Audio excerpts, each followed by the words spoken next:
Ana Francis Moore, buenas tardes. Hola, ¿cómo estás, Julio? Estaba yo chateándoles así de buenas tardes. Sí, Entonces me sí. distraje. Hola. No. Bien. Bienvenida, gracias. Fernando Rivera Calderón, buenas tardes. Buenas tardes, mi Julio, muy contento de verlos como siempre bueno, tratando de encontrar cierta serenidad espiritual aquí en la mesa del más allá. Así es, ese es nuestro propósito, casi monástico. Horacio Franco, buenas tardes. Hola, ¿cómo están, queridos? Que sea monástico y no mamonástico, porque si no... Pues sí, ese riesgo corremos. Gracias. Ana Francis Moore, ¿qué opinas del tema que está ahorita calientito, del video que dio a conocer Carlos Loret de Mola en Latinus, referente a un hermano del presidente de la República recibiendo dinero en un esquema parecido al que se tuvo pues un año atrás casi con Pío López Obrador? ¿Qué opinas, por favor, Ana Francis? Pues lo primero es hacerle un anuncio a la parentela de López Obrador y decirles, oigan, si les hablan para darles un dinero en un cuarto cerrado, no sé qué, no vayan, no mames, o sea, los van a grabar, pues no sean tarados, pues, ¿no? Punto número uno. Punto número dos, bueno, la cantidad que son 150,000 pesotes, que nada despreciables, Julio, sí hay funciones que no los gano, pero son 150,000 pesos, pues, ¿no? O sea, sí es un poquito como un asunto ridículo. Por otro lado, me llamó mucho la atención esta declaración del presidente de hace 5 años que no veo a mi hermano. Y entonces, el otro día, justo en una clase de la maestría, discutía yo sobre el asunto de la familia, pensando en cómo el presidente ha defendido esta idea de la familia, y de cómo, pensando, la verdad es que para mí mi familia es un gran apoyo, no solamente mi familia con la que vivo, sino mis hermanas, etcétera, son un gran apoyo para mi vida, etcétera. Un poquito de lo que sé de ustedes, yo sé que la familia que hace el pollito con sus hijos es bien bonita, es muy hermoso ver al pollito de papá, de que es un buen papá, etcétera, etcétera. Y pues he ido creciendo con él, entonces ha sido bonito ver ese proceso. Sé un poquito de la familia de Horacio porque conozco a su cuñado, porque también es mi doctor y nos ponen las mismas cintitas cuando nos madreamos. Y me cuenta, vinieron Horacio y Arturo a cenar a la casa y no sé qué me explicó. Y un poquito sé de tu familia, pues por lo que publicas, Julio, de tu reciente aniversario, etcétera. En fin, de cómo nuestras familias o nuestros sistemas familiares nos han apoyado para que seamos quienes somos, para que estemos donde estemos, para que hagamos lo que hagamos y podamos salir con una sonrisa al mundo. Pero también por ahí me acabo de enterar de este dato de que la violación equiparada, que es un delito que ha subido mucho en la pandemia, la violación equiparada es cuando te viola alguien y tú no te das cuenta porque estás bajo los influjos del alcohol, de una droga, o no tienes capacidad para darte cuenta, etcétera. Y la mayor parte de estos delitos son cometidos por familiares adentro de tu casa. Entonces, la familia puede ser un infierno o puede ser una cosa muy hermosa, pero la familia per se no es nada más que aquello que construyamos. Entonces pensaba yo, míralo, este señor tan clavado con su familia, tan clavado con el concepto de familia, que Andrés Manuel nos lo ha dicho muchas veces, es decir, sí, la familia como un receptáculo también de una idea política, de una idea de cuidado, etcétera, etcétera. Pero al mismo tiempo no se habla con su hermano desde hace 5 años y yo sí quisiera saber ese chisme y no nos lo va a contar y entonces me muerdo mis uñas. Por otro lado, es francamente ridícula como la salida de Loret de Mola con este asunto, pues. Las diferencias de lo que estamos hablando son abismales, ¿no? Y si le rascas a mi papá, Julio, que en paz descanse, yo creo que no pagó impuestos como 15 años. Entonces, pues una cosa son las familias, una cosa son los parientes, y pues usar esto de ataque, bueno, pues está bien. O sea, yo casi que hasta me tranquilizo, digo, bueno, si ese es el video escándalo que tienen del presidente, ok. Bienvenido, venga. Bien. Horacio Franco, ¿qué opinas sobre este tema, por favor? Híjole, es que son muchas aristas políticas aquí. Sí. No es una investigación como tal, o sea, a mí me parece... Filtración. Me parece erróneo que se quiera manifestar como una investigación, ¿no? Porque no dice ni a dónde fue el dinero, ni de dónde vino, ni da la fecha, ni nada. O sea, una investigación de un portal serio tienen que incluir todos esos datos, ¿no? O sea, aquí no hay datos, aquí nada más hay el evidente deseo de tirarle. Ahora, ¿de quién viene el evidente deseo de tirarle? De Latinus, que es Madrazo, de Latinus, que es Lore de Mola, del diputado, del senador por Chiapas, no sé, Manuel o sea, Velasco Cuello, el que es gobernador. De Velasco Cuello, del Partido Verde, esta cosa que dicen que es un partido que pues, es el Partido Verde, un partido que se llama Verde, que ni es verde ni es partido, creo yo. Bueno, sí es partido, pero ¿de quién viene todo esto? O sea, ¿cuál? Y sobre todo, pues de la ya inminente, aunque no queramos verlo así, aunque no sea sano hablarlo así, de la sucesión presidencial, ¿no? ¿De quién se va a quedar, no? ¿De quién le va a tirar a quién? De si Monreal o no Monreal, de Velasco o no Velasco, de Loret mismo, que se quiere curar en salud de la audiencia que le viene el lunes. ¿Qué te puedo decir? O sea, que hay muchas aristas que es como una ruleta, ¿no? A ver a quién le toca qué y a ver qué es, ¿no? Y yo finalmente, pues obviamente, como el pueblo, creo firmemente en que la integridad de López Obrador la defiende a capa y espada porque es real, o sea, no es algo en lo que yo dude, de lo que yo dude. Sin embargo, obviamente, los donativos que se dieron, que lo mismo lo dijo Lorenzo Meyer el año pasado también, él mismo dio de su dinero y dio efectivo para ayudar a la causa, una causa que ya era justa en 2015, ya era justa que la izquierda ganara, que ya no le robaran a la izquierda las elecciones, etcétera, etcétera. Pero que finalmente, pues, desde el 2015 y desde antes, la mezquina derecha quiso siempre bloquear, así ponerle la mano a López Obrador para que no pasara, ¿no?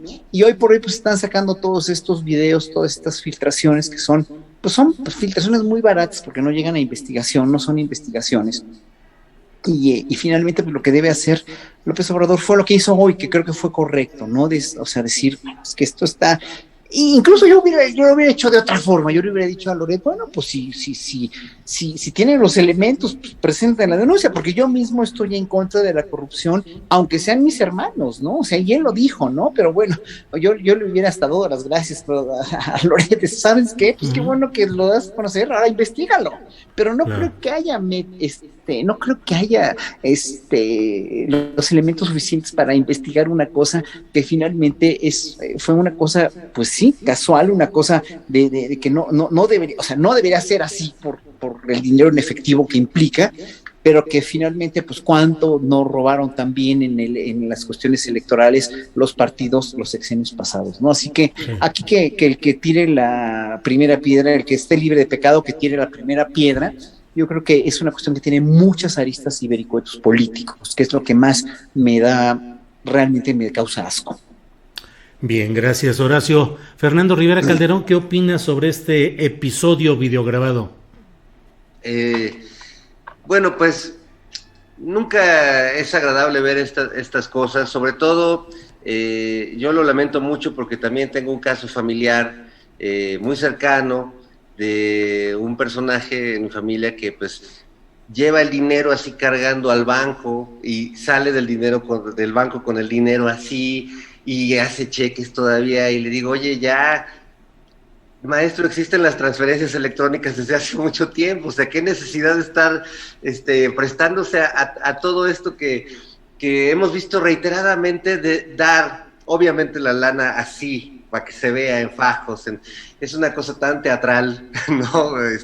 Ana lo sabe perfecto. Y bueno, pues me parece que se debe investigar, por supuesto, que se debe saber qué pasó, para quién iba esa lana, qué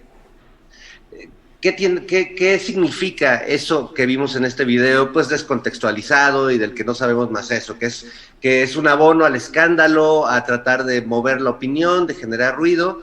Pero sí también aspiro a que logremos como sociedad dimensionar estas cosas, ¿no?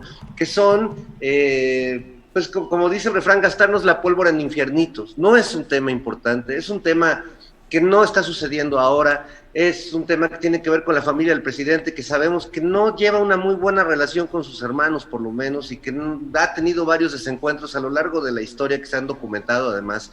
¿Tú sí sabías? ¿Mande? ¿Tú sí sabías? Y yo estoy fuera del chisme. ¿Dónde me Bueno, puedo enterar? tiene Ay, un tú nomás hermano es en por Veracruz chismosa. con el que tiene una distancia enorme. Un hermano que incluso ha apoyado a los candidatos Cierto. del PRI. Cierto. Perdón, Debe adelante. haber Perdón. una buena telenovela ahí adentro, ¿no? De la familia, y ahí tenemos una buena idea para una nueva obra de cabaret. Pero sí aspiro, o sea, me parece que, primero, no se ve bien eso nunca. Hay que investigarlo. El gobierno, y más por ser el hermano del presidente, tenga o no tenga relación con sus hermanos, tiene que dar la cara como lo hizo hoy y tiene que presentar el resultado de una investigación quien tenga que hacerlo. Lo otro, como sociedad dimensionemos, esto es nada, esto no tiene que ver con los verdaderos debates importantes, esto no tiene que ver con la captura de Cárdenas Palomino o con la orden de aprehensión contra Miguel Alemán, o sea, esto no tiene que ver con la consulta del juicio de los expresidentes, esto es el changuito que está allá en la jaula de aquel lado aventando caca a la ventana para tratar de llamar la atención y evitar que lo bañen o evitar que suceda algo que no quiere que suceda.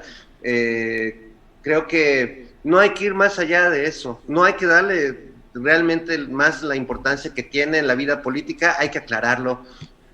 A mí me queda claro que no es que él le esté llevando esas lanitas al presidente para que se haga rico, ¿verdad? O sea, o sea, dimensionemos los niveles de crímenes o delitos que estamos juzgando en Andorra, en las islas de Caimán, cuando aquí pues se trata de otra cosa, se trata de ruido, que espero que se aclare, que si hay algún delito que se juzgue, que se castigue, pero no nos distraigamos de lo esencial, básicamente es lo que pienso.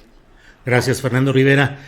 Ana Francis, a pesar de la exhortación de Fernando para que no perdamos el tiempo en esto, a mí me sigue llamando la atención la importancia escénica de un personaje que me parece que de la interpretación del rol que juega, pues pueden deducirse muchas cosas, que es David León Romero, que era el operador político para asuntos especiales del entonces gobernador de Chiapas, Manuel Velasco Cuello, que ha presumido una gran cercanía con el entonces candidato López Obrador, con el presidente López Obrador, que ha recibido muchos favores políticos, como aquel absolutamente aberrante episodio en el que se instaló como senador, el Senado, rompiendo las reglas, le permitió regresar a tomar posesión de la misma gubernatura que él había dejado días atrás, en fin. Y luego este personaje, David León Romero, es quien aparece en las dos ocasiones. Y en ambos casos se habla pues de sumas, de cuentas pendientes, de agregados, de lo que falta, de lo que sobra. Y por otra parte, David León Romero luego tuvo un papel relevantísimo. Fue coordinador de logística del presidente electo López Obrador, fue coordinador de protección civil e iba a ser el director de la empresa dedicada a la compra de medicinas y de vacunas del gobierno mexicano. ¿Qué opinas del papel escénico y qué significado puede tener David León Romero? Ana Francis. Fíjate que una vez me contaron una historia que por supuesto no sé si es verdad y no sé si es solo historia, de Córdoba Montoya, de cuando los inicios de Salinas de Gortari, en donde hubo una reunión con una serie de personajes de la política, empresarios, etcétera, etcétera. Y entonces, en ese momento, el presidente Salinas pidió una serie de cosas y los personajes estos le empezaron a armar de jamón para decir que no, que sí, que no, que esto, que lo otro. Y entonces entró Córdoba Montoya al salón y a cada uno le repartió un foldercito, ¿no? Y entonces la historia es que todo el mundo vio su foldercito y dijo, por supuesto que sí, señor presidente. Es decir, les dejó claro que tenían cositas, que tenían colita que les pisaran y que él tenía los foldercitos en donde estaba perfectamente bien detallado la colita que les pisara. Ahora, Este tipo de personajes pues están siempre presentes en la política mexicana y claro que hay que observarlos. Lo que pasa es que no salen a la luz, ¿no? Siempre son la mano que mece la cuna y por supuesto que tienen que ser observados. Hace unas semanas Hernán Gómez escribió este artículo sobre los Scherer, ¿no? Uh-huh. Justamente en la oreja del presidente, en la oreja de la doctora Sheinbaum, etcétera, y como este tipo de personajes que tejen hilos detrás. Ahora, hay unos personajes que son los cabilderos, ¿no? Que esos personajes pues existen en la política del mundo y que tienen todo el sentido del mundo, es que tienen todo el sentido, es decir, estos personajes que van negociando cosas y que no necesariamente son los que dan la cara, para que luego llegue quien da la cara y termine la negociación, pues, ¿no? Pero en el caso del presidente López Obrador, la verdad es que lo hemos visto muy cabildero de sí mismo, es decir, sí lo hemos visto muy negociador de sí mismo y con pocos personajes así detrás, o de pronto se han querido identificar algunos y tal, pero la verdad es que se los ha ido zafando así, pues, cuando llega el chisme. Entonces, creo que estamos ante un operador con el que hay que tener cuidado y ante un operador al que hay que tenerle el ojo bien puesto, sabiendo cómo juegan estos operadores. Es decir, es un juego que se inventó hace mucho que tiene que ver con yo te tengo tu foldercito, pues, ¿no? Y lo voy a usar, y me queda claro que este video es parte de un foldercito, pues, ¿no? Este video es de 2015 y luego me parece que Loret declara que lo tiene desde hace un año. Bueno, ¿por qué lo sacas ahorita? ¿Pero es un folder hacia el presidente López Obrador? Pues no lo sabemos, ¿no? No lo sabemos. ¿O es un folder hacia quién? Vale la pena preguntárselo. Es decir, no veo que al presidente le vaya a afectar, la verdad. No veo que le vaya a afectar mayor cosa. Pero entonces valdría la pena preguntarse, ¿es un folder hacia quién? Pero de que hay personajes con foldercitos yendo... haciendo la visita de los palacios, me queda claro que los hay. Gracias, Ana Francis. Con que no sean foldercitos como los de Silvano Aureoles ahí en su banquito. Sí. Oye, no seas desgraciado, ¿no? Qué poca conmiseración y tienes con el pobre hombre que estuvo ahí en el frío. Sí, en su banquito verde, que es ya todo un emblema. Horacio Franco, el escenario en el cual se produce la irrupción de este video es un escenario muy complicado. Silvano, queriéndose convertir en el denunciante de las distorsiones del sistema político, cuando él es justamente una de las expresiones más depuradas de lo peor de ese sistema. Cárdenas Palomino, detenido. El careo para este lunes de Loret de Mola por la vía virtual, y si es que lo acepta, si es que no tiene algún pretexto o alguna coartada, y la orden de aprehensión contra Miguel Alemán. Se está enturbiando el terreno y eso es lo que produce la aparición de este tipo de videograbaciones. ¿Crees que estamos entrando ya a un choque fuerte, más fuerte todavía de lo que hemos vivido entre las posturas de la 4T y las posturas de los poderes desplazados? Yo creo que sí, totalmente, se las tienen guardaditas, va a haber más videos, va a haber más filtraciones, va a haber, obviamente cada vez va a haber menos ética y mucho menos escrúpulos al tratar de seguir denostando y dando el golpe blando tan famoso, tan nombrado, ¿no?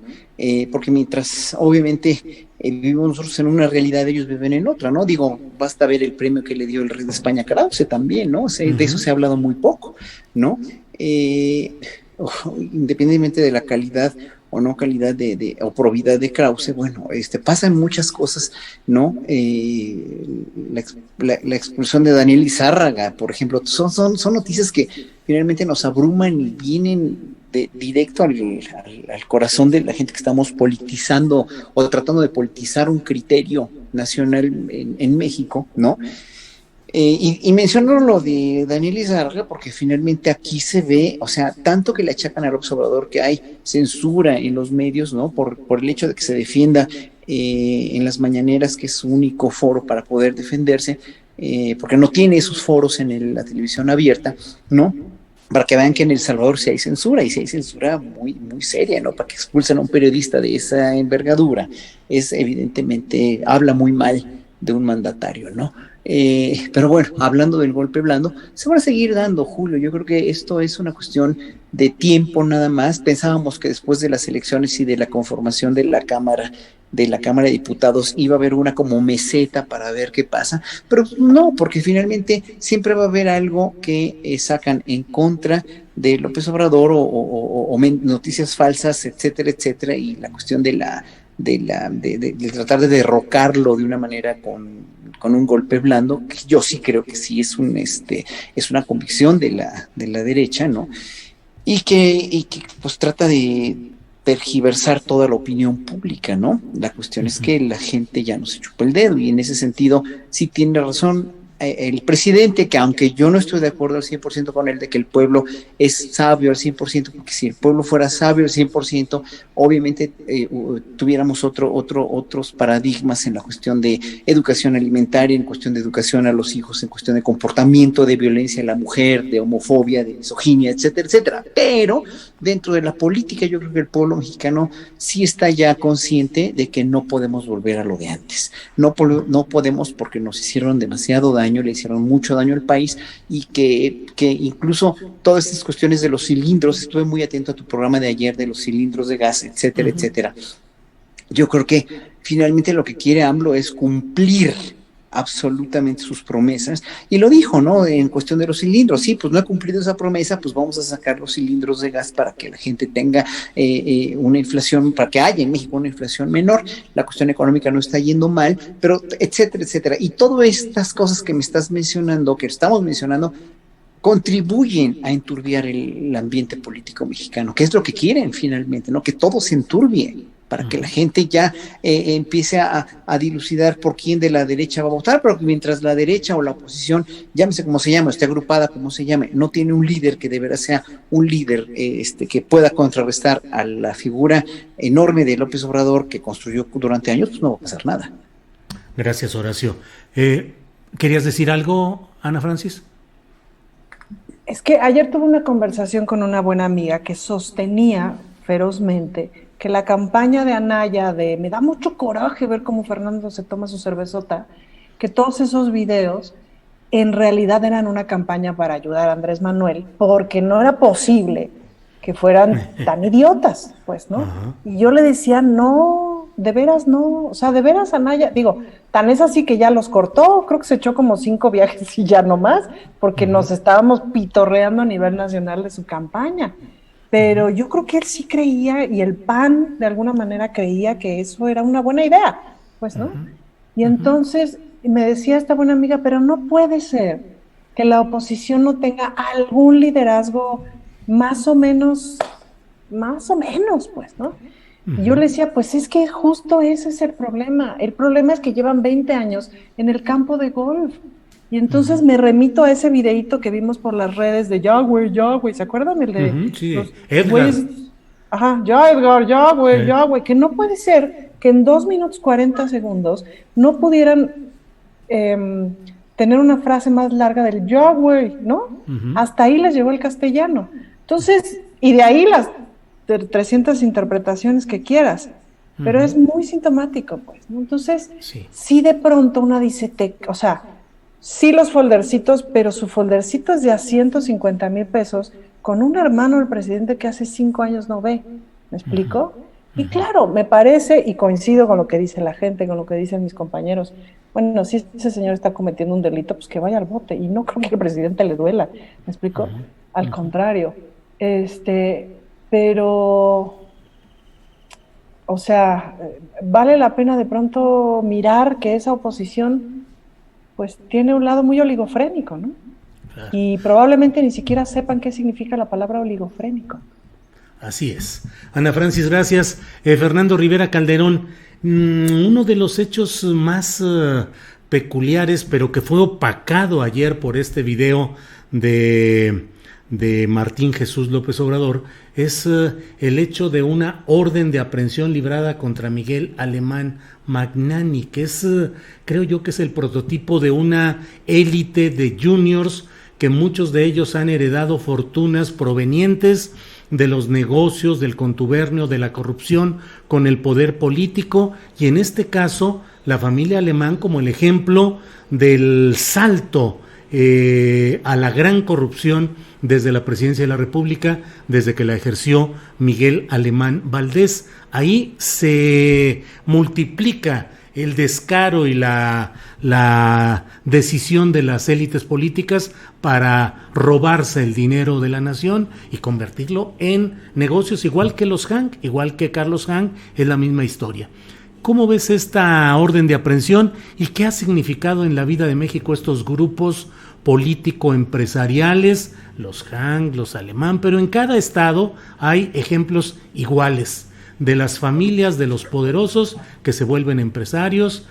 Hoy leía un tuit de Vicente Fox que decía, sí, claro, hay que juzgar a los hermanos del presidente, Baba. Sí, como se juzgaron a los hermanos y a los hijos de Marta Sagún y de Vicente Fox, seguramente. En fin, tu comentario, por favor, Fernando. No, bueno, yo creo que ha sido un problema en este país, no desde hace décadas, desde hace siglos, y que no hemos logrado quitar a las mismas familias que son caciques, que son los terratenientes, los dueños de la tierra, los dueños de las empresas. Es decir, como que se ha ido modernizando, digamos, su patrimonio, pero ellos siguen siendo los mismos, los que se sienten dueños de todo. Yo ahora que leía los cabezales de algunos portales de internet, que veía que este personaje, Miguel Alemán, está acusado por defraudación, yo pensaba, bueno, pero por defraudación histórica al país desde su abuelo, ¿no? O sea, porque realmente cambió el sentido del poder político en México, ¿no? Yéndonos históricamente a quien fue presidente, a Miguel Alemán Valdés, ¿no? Sí. Él, después de todos estos gobiernos post-revolucionarios, muy atribulados, muy todavía militarizados, fue el primero que entendió que ahí había una mina de oro, ¿no? Que ahí había un gran negocio en el manejo del poder político como un buró administrativo y una agencia de negocios y bienes raíces e inversiones. Y tan cambió que, bueno, pues el modelo de Miguel Alemán yo creo que terminó con Enrique Peña Nieto. O sea, ver el Estado como un aparato de saqueo y de devastación, de una cuestión insaciable para beneficio de unos cuantos, de esas mismas familias de las que estamos hablando, que bueno, si revisamos las familias más ricas de México, pues son estas de las que tú estás hablando, que tienen el poder económico, que tienen el poder político, que tienen el poder mediático, que curiosamente ahora nos hemos enterado que también tienen el poder de la salud, porque también tienen el poder de controlar los medicamentos, ¿no? Y de restringirlos y de presionar al Estado pues manteniendo los medicamentos donde ellos quieren y no donde tendrían que estar. Entonces, bueno, a mí por lo menos me da gusto en términos históricos, porque creo que, digo, y espero que prospere esto y que realmente se le juzgue bien y se haga un buen trabajo por parte de quienes lo están emitiendo esta orden de aprehensión, porque realmente sí hay un tema que va, y no es porque tengamos que cobrarle a él las de su abuelo y las de su padre, ¿no? Pero sin duda hay algo de ajuste de cuentas histórico en esta orden de aprehensión, y que además contra todos los gritos desesperados de la derecha y los videoescándalos que quieran, pues esto sí es un golpe muy fuerte a las élites que se han sentido intocables en este país y que tienen que ver con los medios de comunicación más poderosos de este país. Entonces, ahí sí, y perdón porque muchos van a leer este comentario y voy a heredar los trolls de Horacio Franco, pero la verdad es que si dimensionamos el tema de Miguel Alemán, es un tema enorme, que es un golpe durísimo, y lo otro es como un tema un poco rupestre, ¿no? O sea, no solo porque el video está muy mal hecho, sino por la importancia política que tiene una cosa y otra, y por el símbolo para el resto de la clase poderosa y de esas familias intocables en México, el significado simbólico de esta orden de aprehensión a Miguel Alemán, pues me parece muy importante, muy trascendente, y por eso también creo que es trascendente el desarrollo de este proceso, ¿no? Gracias, Fernando. Ana Francis, estamos a poco más de 3 semanas de la consulta para esclarecer los eventuales ilícitos de servidores públicos del pasado. La pregunta dice así, pero todo el mundo la centra en que es el juicio a los expresidentes de la República. Me parece, es mi opinión, pero tú te pido que me des la tuya, me parece que en estas horas recientes se han colocado en el escaparate a 2 personajes cuya responsabilidad delictiva o las acusaciones que hay apuntan hacia 2 personajes concretos. Uno, la detención de Cárdenas Palomino, que desde luego embarra abiertamente, implica abiertamente a Felipe Calderón. Y hoy es el primer secretario del gabinete peñista que está siendo vinculado a proceso, que es Ildefonso Guajardo. Ya está desde luego en la cárcel Rosario Robles, que ocupó también 2 secretarías, pero yo pienso que ahí hay otros factores más relacionados con una visión de izquierda y de traiciones políticas y grupales, pero hoy se da el primer golpe, creo yo, a la estructura que acompañó a Enrique Peña Nieto. ¿Crees que pueda abrirse realmente la puerta a castigo a este y otros expresidentes? Pues no sé si te voy a hablar desde un análisis lo más objetivo que me salga o desde un deseo profundo, pues, ¿no? Uh-huh. Por supuesto que me gustaría y hay una cosa que sí veo, que es que veo a un gobierno mucho más organizado que el que veía hace 2 años o el que veía hace año y medio, es decir, la llegada en el 2018, como la crecida del movimiento tan grande, la no experiencia para gobernar, porque también es cierto que Morena es un partido que no ha tenido experiencia para gobernar, que la empieza a tener, ¿no?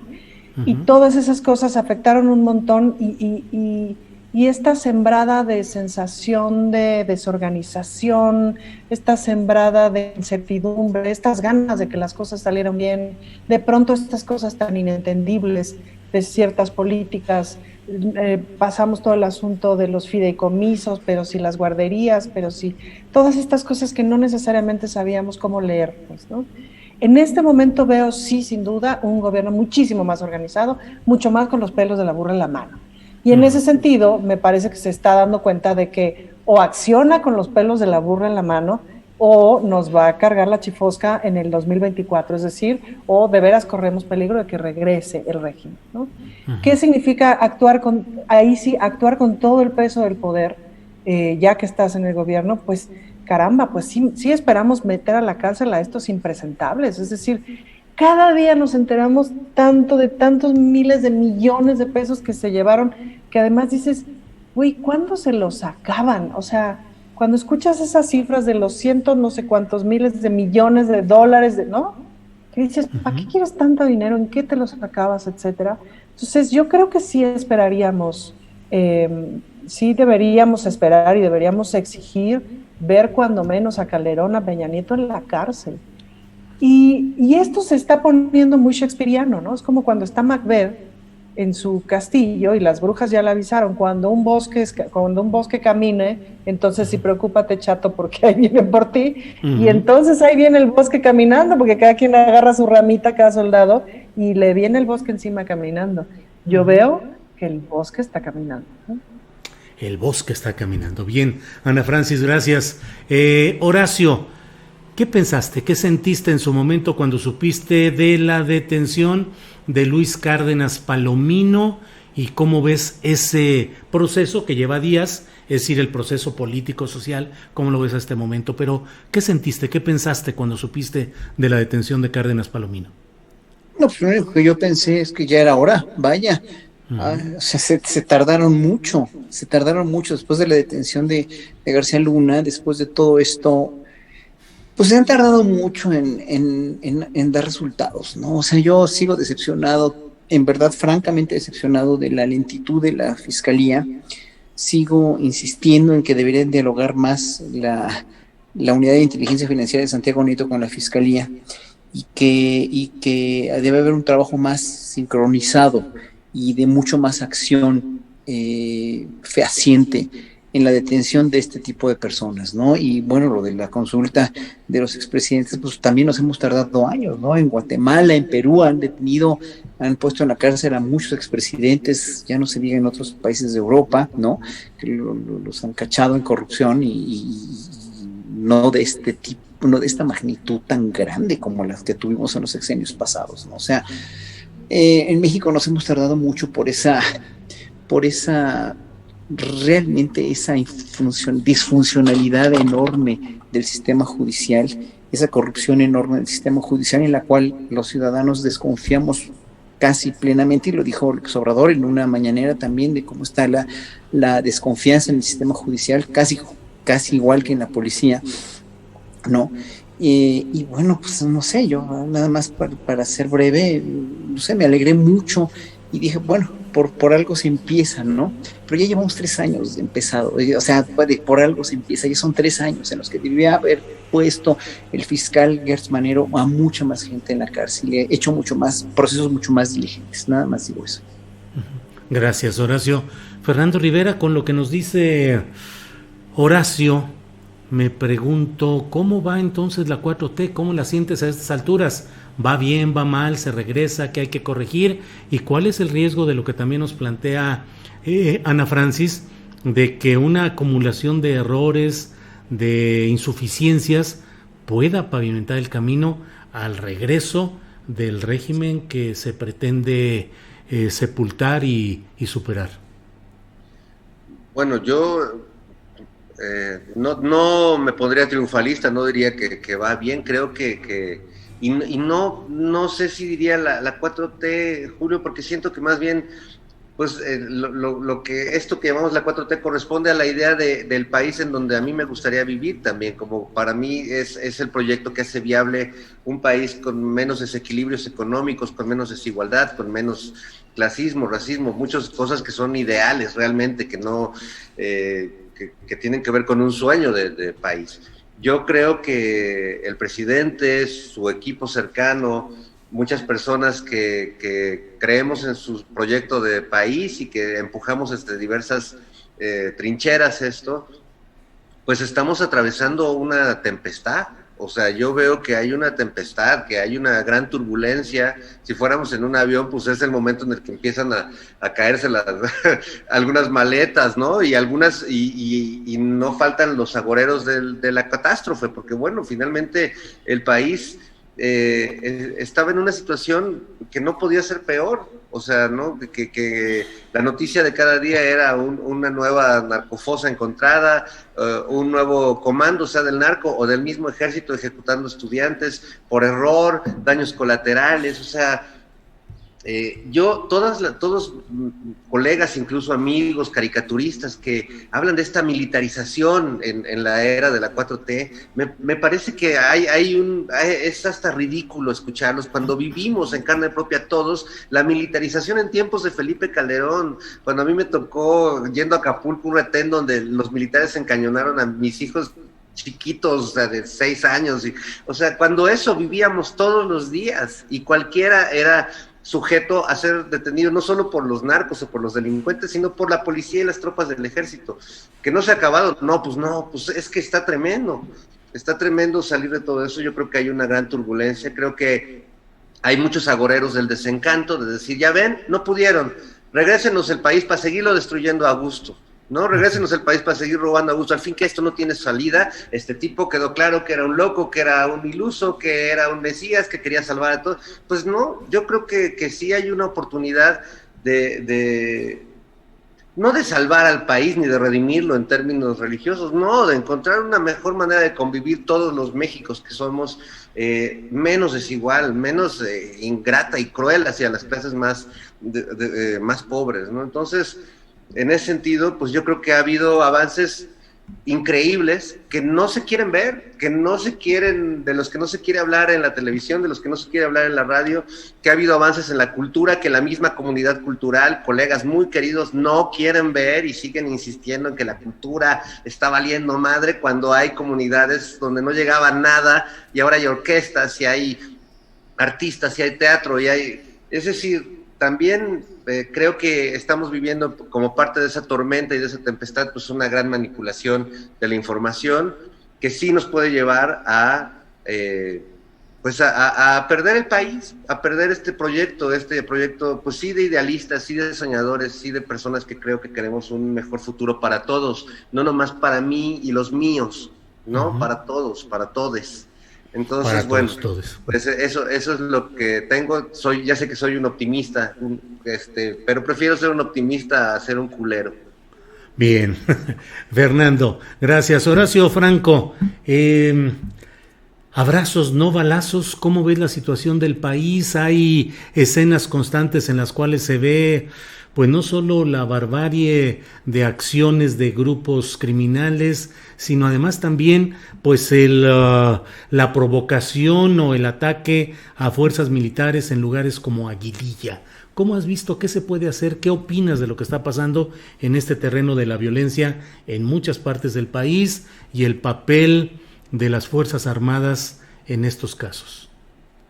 Muchos le achacaron a López Obrador el haber cambiado de opinión, y eso sí fue una cuestión de veras muy significativa, muy emblemática. En campaña haber dicho que el ejército que no a la militarización de México, ¿no? Como en tiempos de Calderón, pero imaginémonos para haber cambiado de giro de pensamiento tan radicalmente de lo que no se debió haber enterado el hombre cuando entró al poder. O sea, si nosotros vimos con Calderón, con el gobierno de Calderón y su absurda guerra contra el narco que nunca dio ningún fruto positivo, vimos un desmadre, vimos convertirse a México en un campo minado, en un campo sitiado, en un campo de muerte, ¿no? Por haber abierto esa cloaca. Y cuando llega, con Peña Nieto siguió obviamente y se normalizó, dijéramos, ¿no? Se normalizó la violencia y pues ahora sí que ya nos volvimos los ciudadanos indolentes a tanto crimen, a tanta muerte, a tanta fosa común, a tanto, ya nos hicimos la idea de que así era. Eso es lo más patético, ¿no? Creo yo. López Obrador, en su campaña, dice no a la militarización. Imagínense un hombre con la experiencia política de López Obrador, que es mucha, de lo que no se debió haber enterado cuando llega al poder y dijo, no, pues Guardia Nacional, o sea, sí, o sea, no nos queda de otra, porque si no de veras van a tomar el país, obviamente, ¿no? Va a pasar, o sea, va a seguir pasando esto al cuadrado, sobre todo porque tengo tanta gente en contra del crimen organizado. Entonces, sí, o sea, la campaña de abrazos no balazos está muy bien, pero tiene que estar sustentada por una Guardia Nacional que esté vigilando las cosas, ¿no? Y que podamos tener fe en esta Guardia Nacional que va a hacer finalmente su papel mucho más decorosamente y mucho menos corruptamente de lo que lo hacía la Policía Federal, que esperemos que sí haya mejores incentivos económicos para ellos, mejores cuestiones de cuarteles que les están dando, etcétera, etcétera. O sea, y junto con el ejército, yo creo que no les quedó de otra. La verdad, yo creo que la situación sí estaba tan mal. Mira, a ti te lo dijo Fernando, te lo dijo Calderón, tú me lo dijiste el día que te dijo Calderón que de este país no gobernaba él, sino el narco, ¿no? Bueno, yo creo que López Obrador también vio mucho de eso, vio toda esta cuestión de que es que no puede seguir siendo esto ya así, ¿no? Y no tuvo otra más que recurrir a la Guardia Nacional y a una militarización que no ha sido, yo no he visto que haya sido excesiva, no se ha incurrido en una militarización como podría ser la de un país como Argentina o como una dictadura militar porque no es dictadura, están tratando de que el ejército y la Guardia Nacional estén salvaguardando precisamente la integridad de lugares como Aguililla, que no les está saliendo al 100%, pues no, porque estaban infestados hasta el full, como Guanajuato, ¿no? Como Michoacán, ¿no? De narcos y de gente del crimen organizado que estaba ya en verdad eran tierras sin ley, pues, ¿no? Uh-huh. ¿Qué haces cuando hay tierras así sin ley? Está muy difícil, ¿eh? No creo que sea nada fácil. Yo no quisiera estar en los zapatos en la cuestión de seguridad y de esta cuestión de López Obrador, ¿no? Uh-huh. Horacio, gracias. Ana Francis, para estar en la tonalidad adecuada, ¿qué te parece si hacemos un ejercicio un poco, no sé si teatral, narrativo o imaginativo? Si estuvieses este lunes en el careo que está preparado entre Carlos Loret de Mola y Laura Barranco y Juan Manuel Magaña, ¿tú qué le preguntarías? ¿Qué te gustaría saber? ¿Qué es lo que le dirías a un personaje como Loret de Mola? ¿Qué le preguntaría? Bueno, suponiendo que tuviera que contestar la verdad, ¿quién te paga? Uh-huh. Así. Uh-huh. Ahorita, ¿quién te paga? Y bueno, y si me pudieses decir y establecer y desglosar en un Excel por años, ¿quién te ha pagado? Sería interesante. Uh-huh. ¿Cuál ha sido la aportación de ese tipo de periodismo para una realidad nacional? Yo en alguna ocasión escuché al propio López Obrador platicar en privado cómo los medios de comunicación se habían convertido en el principal muro de obstáculo para el proceso democrático del país, que más allá de la fuerza pues del crimen organizado, de los empresarios, de los partidos de oposición, quien había envenenado y había dificultado el avance y el proceso democrático del país eran los medios de comunicación. ¿A quiénes sentarías tú en un banquillo de acusados? Bueno, sentaría sin duda a las dos empresas televisoras, y te hago un paralelismo con lo que ha pasado, por ejemplo, con el cine y con las series mexicanas. Y lo dijo Salma Hayek, que no es ninguna tonta, a la hora que estrena Monarca, dice, nos ha costado mucho trabajo porque en el mundo estaban pasando unas cosas en términos de la dramaturgia, de la escritura, del oficio de hacer televisión, y en México estaban haciendo mierda, porque las telenovelas mexicanas fueron muy buenas y los últimos 30 años han sido mierda. Y en la mierda, pues haces mierda y te acostumbras a ejercitar la mierda. Y entonces ahí tienes hordas de escritores, hordas de actores, actrices, de directores, etcétera, haciendo mierda. Cuando quieren hacer una buena cosa, bueno, hay que empezar a ejercitar el músculo. Y por eso las series mexicanas ahí van, pero ni que ver de pronto con el nivel de otros lugares en el mundo. Los guiones, por ejemplo, es muy claro, ¿no? Entonces, un poco lo mismo pasa un poco lo mismo pasa de ese lado. ¿A quién se tendría en el banquillo de los acusados? Híjole, pues al Tigre Azcárraga de entrada lo sacaba de la tumba y le decían, no señor, la televisión no tiene que trabajar para el Estado, pues, ¿no? No tiene que ser un brazo del presidente de la República, ¿no? Tiene que ser un brazo crítico, etcétera, etcétera. Y sentaría sin duda a los socios del dinero, porque ese es el problema, es decir, el problema es que ahí se mueve un montón de dinero, pues, ¿no? Un montón de dinero de muchas maneras, pues, ¿no? Desde los que están metidos en diversas empresas y tal, y que eventualmente deciden la narrativa para estupidizar a la gente con dicha narrativa, llámese telenovela o llámese el noticiero de las 10 de la noche, ¿no? Gracias, Ana Francis. Fernando Rivera Calderón, ¿qué tanto ha jugado un papel negativo, desastroso, ese humor blanco, entre comillas, que durante mucho tiempo se generó sobre todo en las televisiones abiertas, en Televisa y en Televisión Azteca, un humor del pastelazo, del chistorete fácil y siempre eludiendo cualquier crítica política? ¿Qué ha sido el humor en las producciones, pues no sé, televisivas, cinematográficas de los últimos años? Fernando. Bueno, yo antes de contestarte esto, también te quiero contestar qué le diría a Loret. Le diría, Popocatépetl. No, tal vez le diría, ¿qué te pasó? Porque yo trabajé con Loret hace muchos años, fui su editor en algún momento, hacía mis canciones del palomazo informativo de su noticiero, y sí me parece que hay un cambio importante. Digo, él me podría decir lo mismo a mí, pero quizás la realidad nos fue radicalizando hacia lados distintos.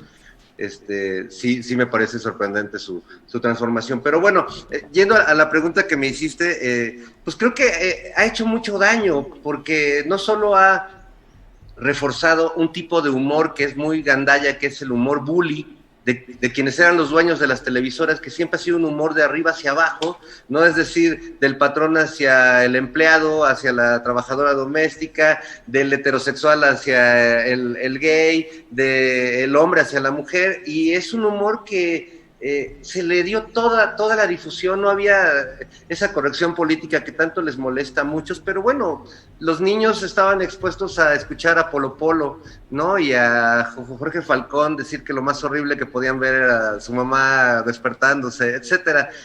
Parece como que no es nada, pero creo que esos estereotipos que fueron reforzados desde ese humor de Televisa, de TV Azteca, salvo algunas honrosas excepciones, pues hizo mucho daño y ayudó a mantener la inteligencia dormida, sobre todo yo creo que de los más jóvenes. Yo cuando he salido de México, sobre todo en Colombia y en Argentina, se sacan mucho de onda que yo diga que el Chavo del Ocho me parecía infame, igual que todo lo que hacía Chespirito. Me dice, ¿pero por qué si era genial?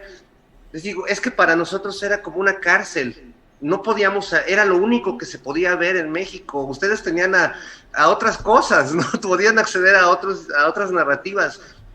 Yo recuerdo el horror que era la vida cuando solo podías ver a Raúl Velasco, el Chavo del Ocho, y Deporte TV. Era como una pesadilla para quienes nos gusta la diversidad, ¿no? Y para quienes nos gusta todo esto. Y creo también que el humor político también se vio muy afectado. Yo recuerdo hace ya por lo menos 15 años que querían en Televisa hacer un programa tipo CQC, el famoso Caiga Quien Caiga de Argentina, que dirigía Capusotto, y que era un programa muy brillante de crítica a los políticos y de encararlos.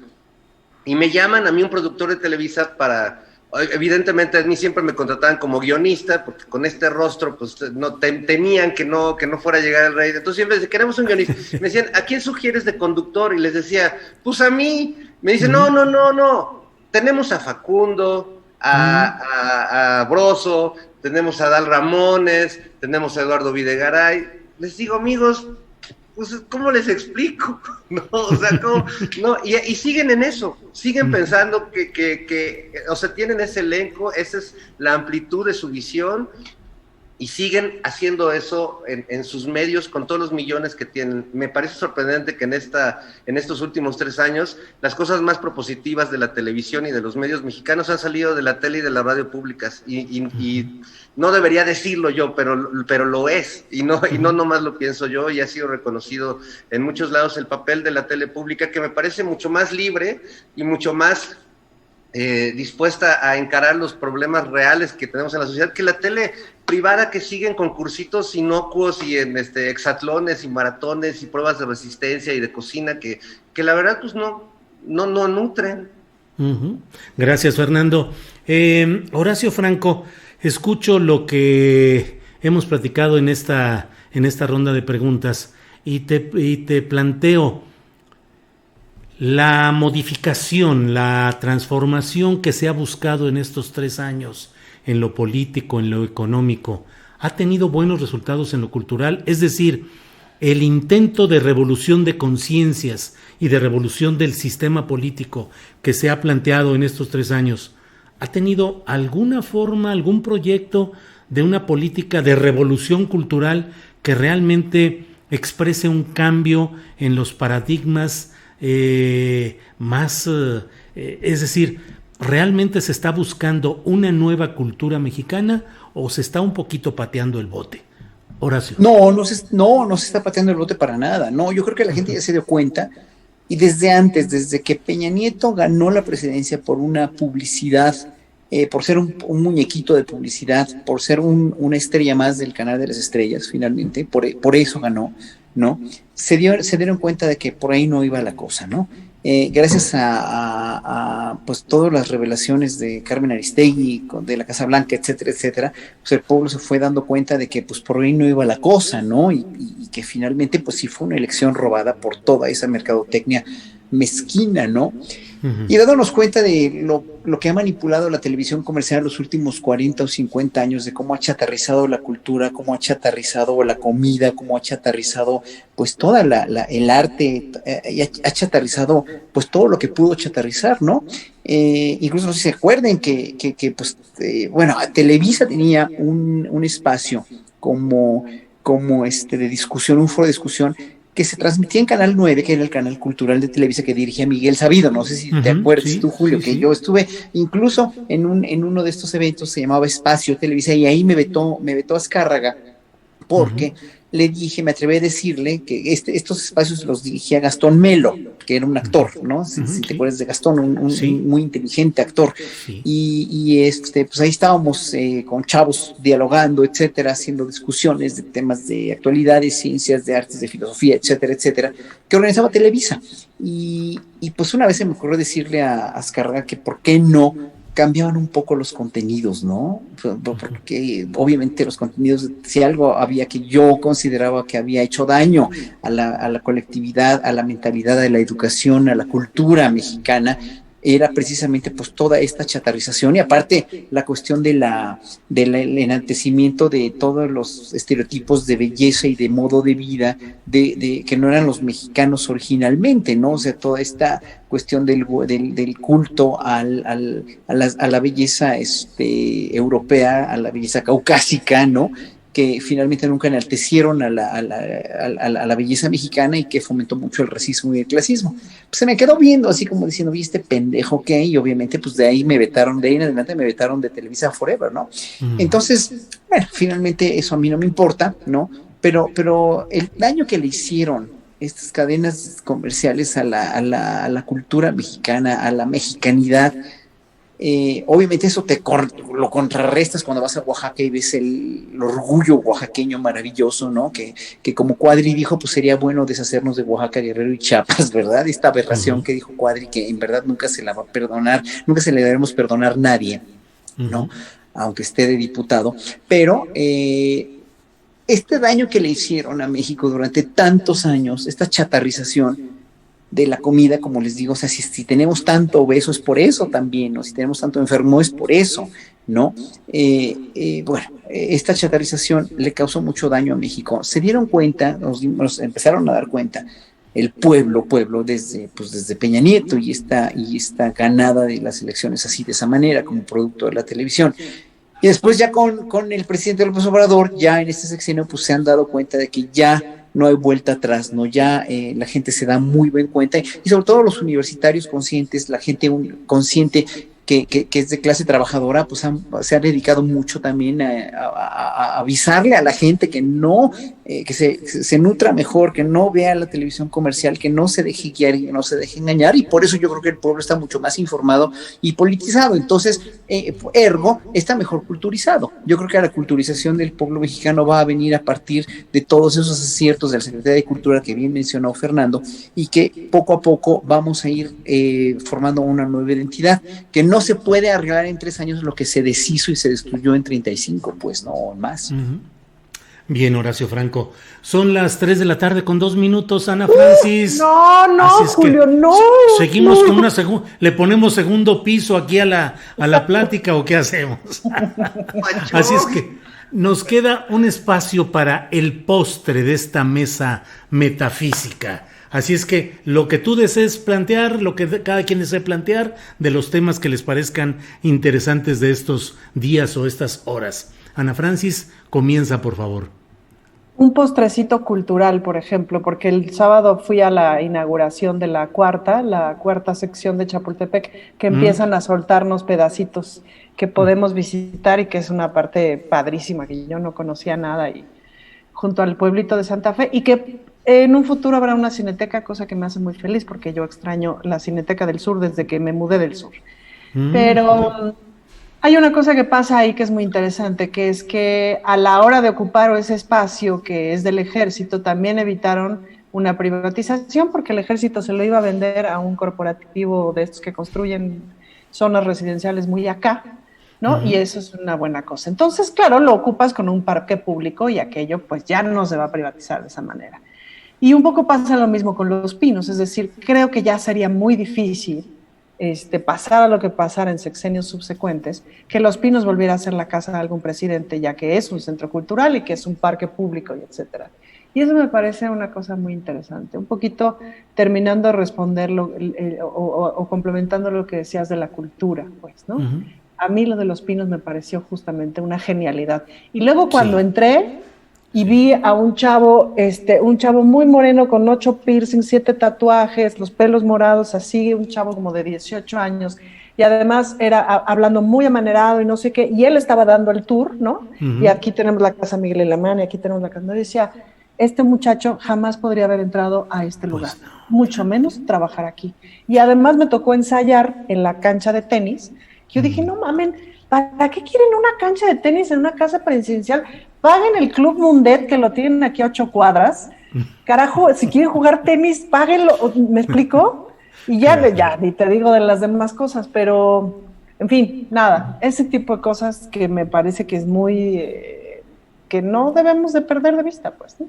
Claro. Ana Francis, sí. Y ya. Nada más decir que Fernando Rivera Calderón, ahora con su barba y sus lentes, ya puede estar frente a la pantalla. Sí. Porque ya me explico, ya tiene, y además es la edad, Pollito, que ya tienes tienes la edad de señor interesante. Exacto, Entonces, ya. Órale. Muy bien, Ana Francis. Horacio Franco, el postre de esta mesa, por favor. No, pues hay un señor aquí en el chat que se llama Gerardo Valenzuela Retes que dice que hablen del video del Martinazo. Pues sí, de eso hablamos al principio, nada más que vea el principio del programa, así que ya no hay nada que hablar. Claro. El postre para esto nada más, pues yo le digo a la audiencia y les digo a ustedes que pues tenemos que ser muy observadores, tenemos que dejar que todo esto siga su curso pacientemente, viendo las cosas buenas que hace el gobierno, las que nos gustan, las que no se dicen, las que Román Meyer, por ejemplo, anuncia siempre, las que la Secretaría de Hacienda o el Banco de México, etcétera, la no devaluación del peso, etcétera, la estabilidad que tiene México macroeconómica. Y ver lo bueno que está haciendo este gobierno, pues lo que está tratando de hacer, ¿no? Independientemente si nos guste o no el estilo de López Obrador en las mañaneras o no nos guste el quién es quién en las noticias falsas o lo que sea, yo creo que todo tiene un sino ya que tenemos que trazar nosotros junto con el gobierno, y que no, en ese sentido, no podemos darle credibilidad a la gente que inventa noticias o que quiere este sensacionalismo como el video del Martinazo, porque no es una investigación seria, no es una cuestión que pueda trascender como una investigación, a menos que lo investiguen, entonces que digan, y además no le están echando la culpa al presidente, o sea, no es López Obrador, son sus hermanos, pues, ¿no? Y es su prima Felipa, entonces... En ese sentido, nosotros como pueblo tenemos que estar finalmente pendientes de que se cumplan las cosas, de que se hagan, ser críticos, pero también, obviamente, no ser extrabenevolentes ni nada, pero ver lo bueno que se está haciendo. Y lo bueno que se está haciendo y que viene por hacerse en los sexenios siguientes es que precisamente salgamos de ser un país con una dictadura perfectamente bien entramada, con un entramado absolutamente mezquino para... pues simplemente vender al país, ¿no? Y se tiene, y ojo que los ciudadanos tenemos que estar muy al pendiente de lo del litio, de lo del petróleo, de las energías limpias, etcétera. Pero sí, peor que como estábamos antes, no podíamos estar. Que me perdone la gente que apoya a la oposición, pero peor no podemos estar. Como pueblo, como país, ¿no? O sea, a unos cuantos nos fue bien, a la clase media le fue tal vez mejor que ahora, y a la clase privilegiada obviamente mucho más, pero pues estamos hablando de una colectividad, y si no vemos como patriotas por nuestro país y por toda una igualdad social que debería de haber, pues no vamos a llegar nunca a ningún lado, no vamos a seguir siendo un país verdaderamente deplorable. Horacio, muchas gracias. Fernando Rivera Calderón, te toca cerrar esta mesa del más allá. del viernes 9 de julio. A propósito, Horacio, por ahí también alguien, Eliseo Ramos, dijo, es la mesa del más Acapulco. Entonces, bueno, demostremos que somos más bien del más allá. Por favor, el postre de esta mesa, Fernando. Bueno, pues yo nada más quiero compartirles mi alegría porque a partir de las noticias de esta semana estoy preparando un personaje, pues se me apareció muchas veces en mis fantasías para escribir los guiones, que es Felipe Calderón, porque bueno, pues creo que todos hemos pensado en él de alguna manera. Y creo que él debe de estar pasándola muy raro, ¿no? Así como yo cuando tengo insomnio, pero en mala onda, ¿no? O sea, como... entonces, bueno, pues me imaginaba que Felipe Calderón ahorita debe ser como el personaje Jack Torrance, se llama, si no me equivoco, del Resplandor. Que te acuerdas que estaba así, escribiendo un refrán así en su máquina de escribir 1000 veces y enloqueciendo mientras su esposa lo veía así cada día peor, ¿no? Con sus problemas además con la bebida en El Resplandor, por supuesto. Sí. Entonces estamos haciendo un sketch muy divertido y se los quiero compartir para que no se pierdan el domingo Operación Mamut. ¿Tú vas a hacer a Calderón, Pollito? No, yo voy a hacer... no, una sorpresa, no te puedo decir. Pero no, yo, Calderón, no lo podría hacer yo, porque me falta un poco de cachete, ya, con eso te doy una pista. Ok, sí. Muy bien. Muy bien, bueno, pues muchas gracias a los tres, hemos terminado con esta mesa del más allá del viernes 9 de julio. Ana Francis, muchas gracias y buenas tardes. Y abrazos, no chanclazos, dicen en el chat, Julio. Abrazos, no chanclazos, muy bien. Horacio Franco, buenas tardes y gracias. Abrazo y buenas tardes a todos, gracias. Fernando Rivera Calderón, gracias, buenas tardes. Apapachos, no mamarrachos. Los quiero. Muy bien, muy bien. Gracias y nos vemos el próximo viernes.